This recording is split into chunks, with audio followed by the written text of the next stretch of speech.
네, 정치권으로 가겠습니다.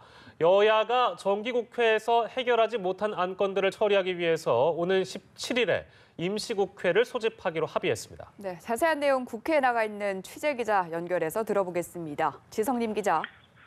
네, 문희상 국회의장과 여야 5당 원내대표는 오전 회동에 이어 오후 5시부터 30분가량 다시 만났는데요. 이 자리에서 12월 임시국회를 오는 17일에 소집하기로 합의했습니다. 임시국회에서는 민생법안을 비롯한 현안을 처리하기로 했는데요. 선거제 개혁과 같은 구체적인 사안은 각 당 원내 수석 부대표 간 협의를 통해 합의하기로 했습니다. 여야는 중점 현안들에서 입장차가 커 접점을 찾기는 쉽지 않아 보입니다.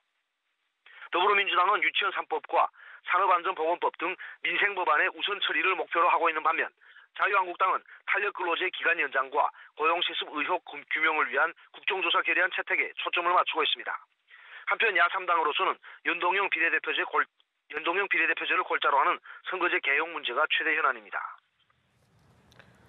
네, 방금 말씀하신 선거제 개혁과 관련해서 바른미래당 손학규 대표 그리고 정의당 이정미 대표가 단식을 계속하고 있는데 벌써 9일째네요.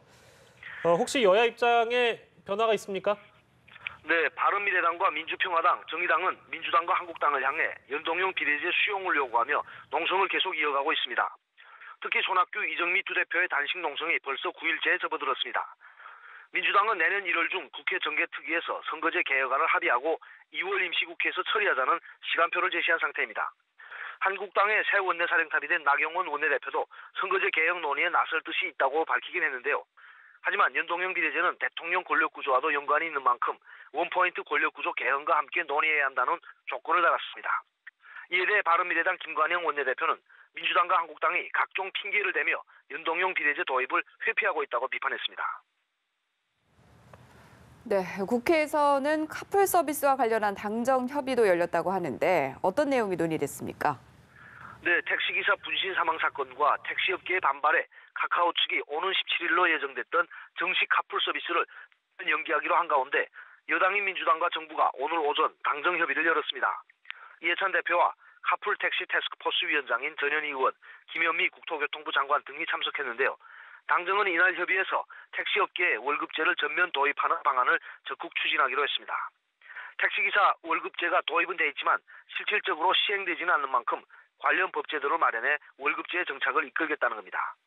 전현희 TF위원장은 당정 협의 후 브리핑에서 국토부 중재안에는 택시산업 발전을 위한 지원책이 담겨 있다며 조만간 최종안을 마련해 발표할 예정이라고 밝혔습니다. 하지만 그는 카풀 도입에 절대 반대하는 택시업계의 입장도 중요하지만 공유경제라는 새로운 경제 모델이 연착륙해서 국민의 불편을 해소하는 것도 중요하다고 강조했습니다. 지금까지 국회에서 연합뉴스TV 지성림입니다.